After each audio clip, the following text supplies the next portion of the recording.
আপনারা কি জানেন আইপিএলে কেকেআর টিম থেকে এখন পর্যন্ত কতজন সেঞ্চুরি করেছে? চলুন আপনাদেরকে এক এক করে জানিয়ে দিচ্ছি। ব্রেন্ডন ম্যাকলাম 2008 সালের আইপিএলে ব্রেন্ডন ম্যাকলাম আরসিবির বিপক্ষে 158 রান করেছিল, নট আউট থেকে ছিল মাত্র 73টা বল খেলে বন্ধুরা, এবং প্রথম সেঞ্চুরি করেছিল কেকেআর টিম থেকে ব্রেন্ডন ম্যাকলাম।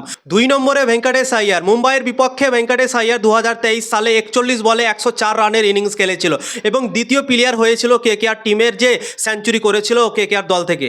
3 নম্বরে সুনীল নারায়ণ 2024 সালে 56 বলে 109 রানের ইনিংস খেলেছিল, জবরদস্ত ইনিংস খেলেছিল এবং তৃতীয় প্লেয়ার হয়েছিল কলকাতা দল থেকে যে সেঞ্চুরি করেছিল আইপিএলে কেকেআর টিম থেকে।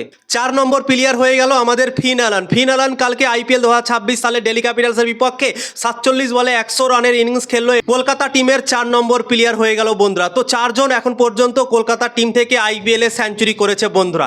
1 নম্বরে হচ্ছে ব্রেন্ডন ম্যাকলাম, 2 নম্বরে ভেঙ্কটেশ আইয়ার, 3 নম্বরে সুনীল নারায়ণ, 4 নম্বরে ফিন অ্যালান। তো এই 4 জন কেকেআর টিম থেকে এখন পর্যন্ত সেঞ্চুরি করেছে বন্ধুরা। ইনফরমেশন ভালো লাগলে অবশ্যই লাইক শেয়ার করে দিতে পারেন।